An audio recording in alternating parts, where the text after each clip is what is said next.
Assalamualaikum warahmatullahi wabarakatuh. Perkenalkan, saya Bektika Ferdianto.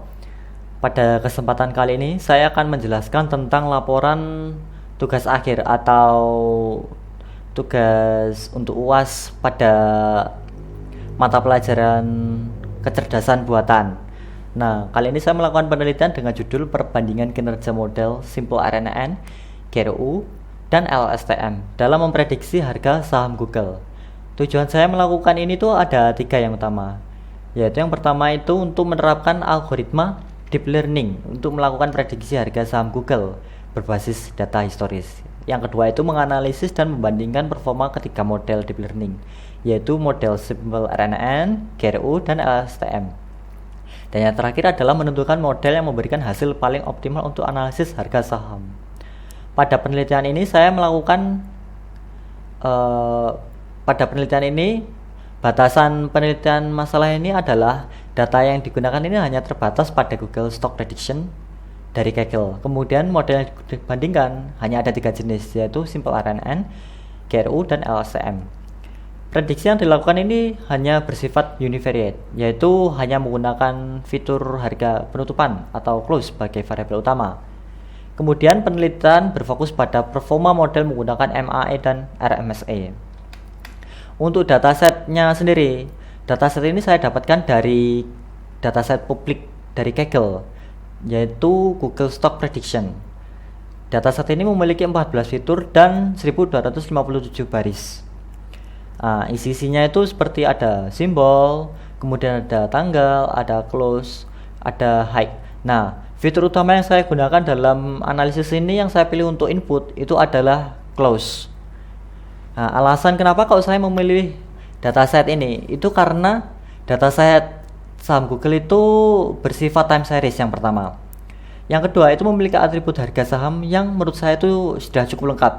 Ukuran datanya itu juga memadai.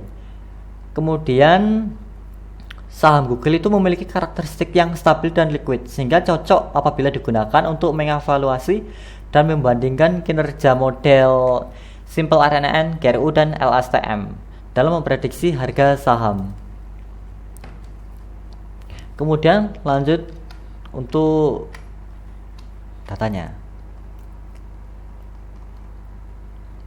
Dataset ini sendiri itu berada pada periode 14 Juni 2016 sampai dengan 11 Juni 2021.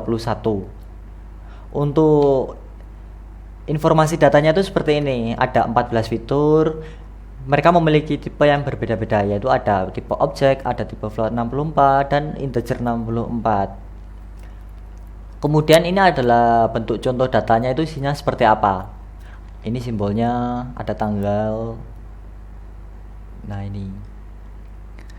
Untuk visualisasi grafik dari data histori Google Stock Price-nya itu seperti ini. Dari tahun 2016 sampai ke 2021. Terlihat cukup konstan naik terus ya. Kemudian mengecek apakah data itu sudah bersih, diperlukan data cleaning atau tidak. Ternyata dataset dari Kaggle ini tidak memiliki data duplikasi. Dan data ini ternyata juga tidak memiliki missing value sehingga bisa langsung dilanjutkan ke tahapan pre-processing. Nah, untuk tahapan penelitian yang saya ambil sendiri itu adalah yang pertama itu saya mengambil dataset Google Stock Price dari Kaggle. Kemudian saya melakukan pre-processing data. Kemudian membangun model Simple RNN, GRU, dan LSTM. Setelah itu melatih modelnya, mengevaluasi model menggunakan MAE dan RMSE. Dan yang terakhir belum sih. Kemudian membandingkan performa dan menentukan model terbaik. Dan yang terakhir adalah kesimpulannya. Kemudian untuk tools yang saya gunakan. Di sini tools yang saya gunakan adalah Google Colab. Kenapa kalau saya memilih Google Colab? Karena pertama, Google Colab itu penggunanya mudah, nggak ribet. Yang kedua, library-nya itu menurut saya itu sudah lumayan banyak. Dan yang ketiga, dia itu bersifatnya itu cloud, jadi bisa dikerjakan dimanapun dan kapanpun. Kemudian library yang saya gunakan dalam penelitian ini itu ada, yang pertama itu adalah library Pandas, yang dimana ini digunakan untuk melakukan pengolahan dan analisis data yang berbentuk data frame.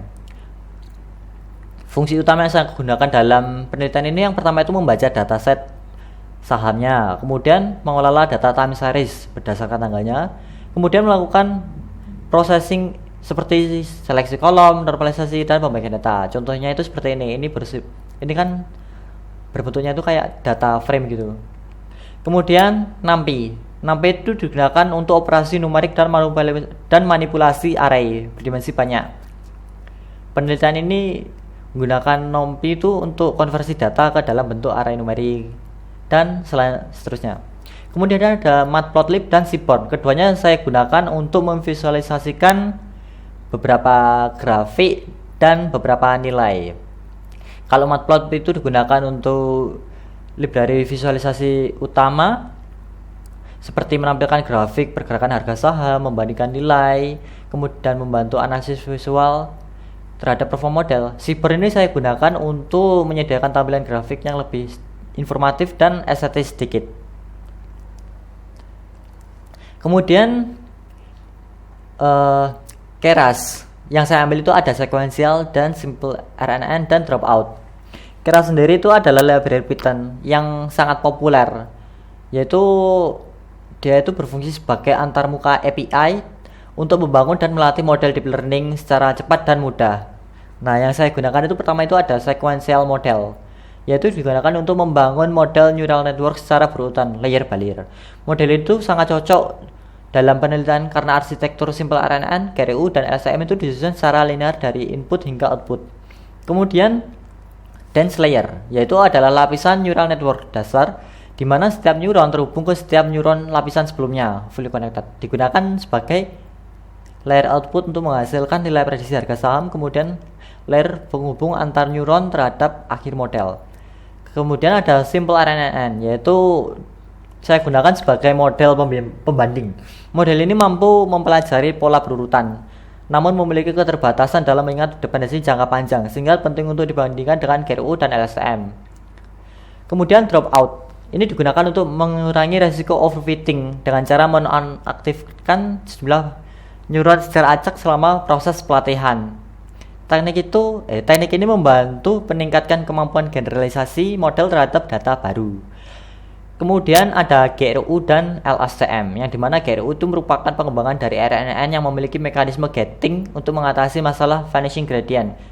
Kemudian LSTM adalah arsitektur RNN yang dirancang untuk menangkap dependensi jangka panjang dalam data time series. LSTM ini adalah versi upgrade-nya dari RNN. Kemudian ada sklearn untuk evaluasi model. Yang di sini yang saya gunakan adalah mean absolute error dan mean square error.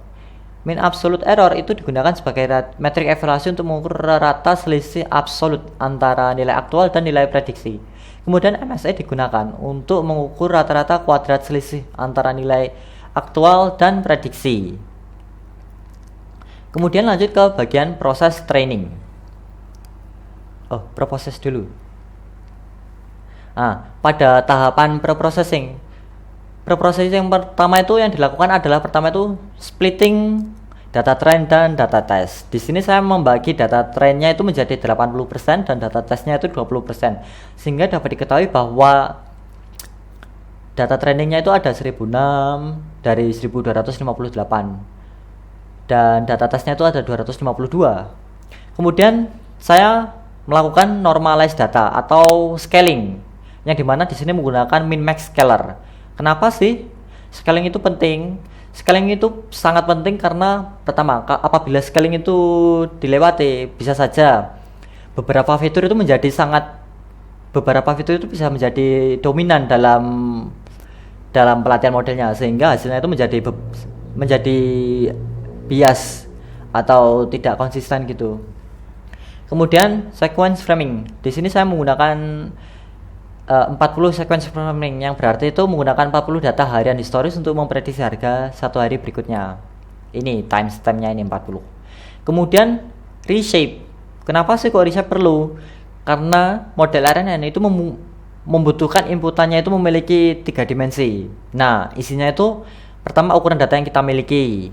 Ini 900. Kemudian jumlah langkahnya, sequence framing-nya ini atau waktunya 40. Kemudian jumlah fitur, karena di sini fitur yang saya gunakan hanya aja satu atau fitur closing saja, maka saya di sini hanya satu saja. Di sini saya menggunakan arsitektur model yang sama untuk semua modelnya pada simple RNN, GRU, dan LSM, yaitu input layernya itu sama-sama 50, 4 layer NRN, 4 dropout, 1 layer dense output. Nah, kemudian melanjut ke bagian hyperparameter tuning. Di sini saya menggunakan hyperparameter tuningnya itu sudah fix. Semuanya itu sama, yaitu epoch 100, batch size-nya itu 20, loss function-nya itu menggunakan MAE, optimizer-nya itu menggunakan Adam. Nah, pemilihan hyperparameter ini saya ambil berdasarkan pertimbangan stabilitas training, kemudian kemampuan generasi model, serta karakteristik data saham yang bersifat volatil. Selama masa proses training, kendala utama yang dihadapi dalam penelitian ini itu meliputi apabila epochnya itu terlalu banyak, kadang itu bisa overfitting. Apabila terlalu sedikit, kadang itu akurasi itu bisa menyebabkan akurasi rendah di semua sisi. Kemudian lossnya itu bisa menjadi sangat tinggi dan model itu bisa menjadi terlalu bias sehingga prediksi itu menjadi tidak stabil. Serta semakin banyak epoch, semakin banyak waktu yang digunakan untuk komputasi. Dan model STM itu relatif lebih lama daripada model lain seperti simple RN dan GRU. Kemudian lanjut ke bagian evaluasi dan analisis hasil. Untuk hasil dari data yang telah pro-processing atau data yang telah melalui tahapan cleaning data, seleksi fitur, split data, dan normalisasi data. Datanya itu memiliki kriterianya itu, yang pertama itu datanya itu sudah dibagi menjadi 80% untuk training dan 20% untuk testing. Kemudian data itu telah dinormalisasikan ke rentang 0,1 untuk meningkatkan stabilitas pelatihan. Ini yang dari scaling atau normalization. Kemudian data telah di-reshape agar sesuai dengan model training. Sekali lagi karena model RNN itu membutuhkan 3 inputan. Nah, kalau semua kriterianya sudah terpenuhi, ini lanjut ke bagian melatih ketiga model tersebut. Model masih menggunakan hyperparameter tuning yang sama. Nah, ini untuk proses gambar dari proses beberapa hasilnya itu ya. Seluruh nilai loss dari setiap model itu menurun seiring bertambahnya epoch. Nah, di sini kita lihat pada hasil dari simple RNN. Di sini loss pertamanya itu ada di 4.900, kemudian turun terus secara menerus. Kemudian untuk GRU ini juga menurun. Kemudian untuk LSM juga sama menurunnya. Kemudian pada model GRU dan LSM itu mengalami penurunan loss yang lebih stabil atau berfluktuatif kecil dibandingkan simple RNN.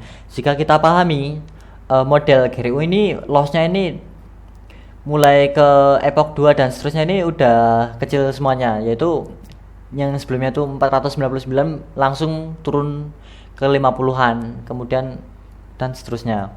Nah, kalau kita lihat yang di simple RNN, dia itu awalnya itu hampir 5.000, kemudian ke 3.000, 2.000. Nah, ini tuh bisa mengindikasikan kalau ternyata simple RNN itu bisa saja ini mengindikasikan awal underfittingnya. Kemudian kita lihat hasil hasil visualisasinya. Di sini dapat kita ketahui, oh ternyata model simple RNN itu mengalami underfitting, yaitu dapat kita lihat dari gambar ini.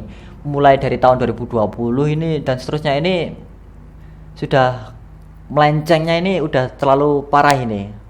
Dari harga yang aslinya ini yang merah ini ke harga prediksinya ini. Ini mengindikasikan bahwa ternyata simple RNN ini mengalami underfitting sehingga model ini tidak cocok untuk digunakan. Kemudian untuk visualisasi hasil prediksi menggunakan model GRU, oh dapat kita ketahui ternyata hasilnya ini jauh lebih baik daripada yang sebelumnya simple RNN dan LSM. Nah, ini berarti mengindikasikan bahwa ternyata model GRU untuk penelitian kali ini menggunakan dataset ini, dia itu memiliki nilai yang sangat baik, yaitu berarti ini model performanya itu sangat optimal ya. Kemudian terakhir itu visualisasinya dari LSTM, walaupun tidak seburuk tidak seburuk Simple RNN, tapi ini juga tidak sebaik GRU. Nah, di sini mulai tahun berapa ini 2021 ini mengalami penurunan akurasi ya, sehingga ini kurang optimal apabila modelnya digunakan. Untuk hasil dari metrik evaluasinya sendiri, di sini ternyata dapat kita ketahui bahwa model GRU ternyata itu memiliki performa yang terbaik daripada Simple RNN dan LSM, yang dimana Simple RNN itu memiliki MAE-nya itu 240,76 dan RMS-nya itu 318,62. GRU memiliki 51,64, RMS-nya itu 109,18, dan LSTM yang terakhir itu memiliki MAE 89,75 dan RSME 129,13. Ini mengindikasikan bahwa ternyata model GRU ini memiliki performa terbaik pada penelitian kali ini dan menggunakan dataset kali ini dibandingkan LSTM loh ya. Kemudian beberapa refleksi dan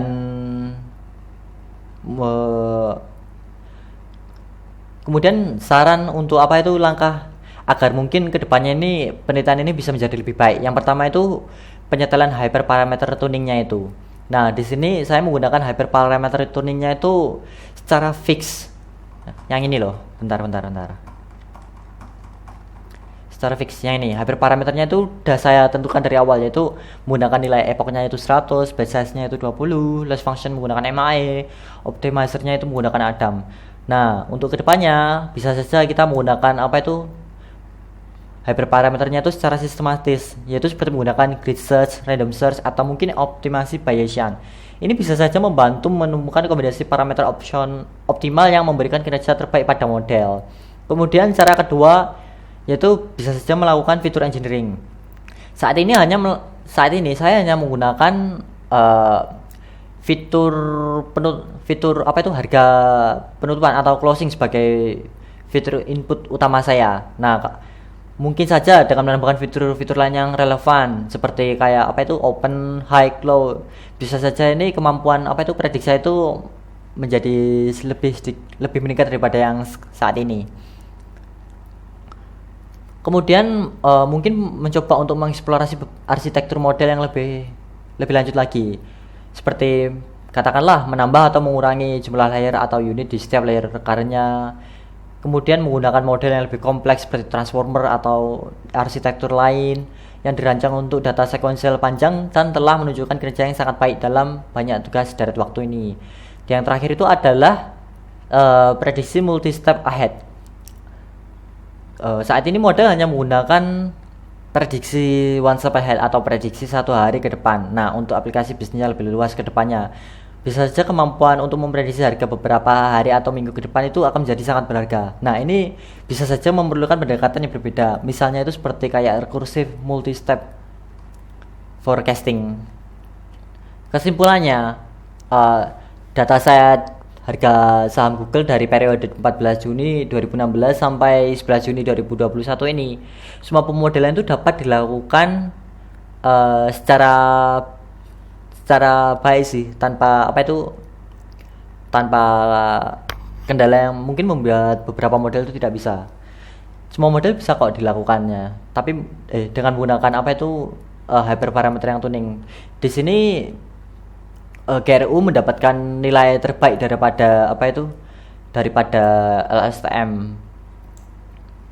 Bisa saja mungkin karena tidak menggunakan hyperparameter tuningnya itu secara sistematis sih ya, kalau menurut saya itu. Sekian itu saja sih dari saya, Buktika Ferdianto. Apabila ada kekurangan dalam menyampaikan informasi ini, saya mohon maaf. Sekali lagi saya undur diri. Wassalamualaikum warahmatullahi wabarakatuh. Terima kasih banyak semuanya.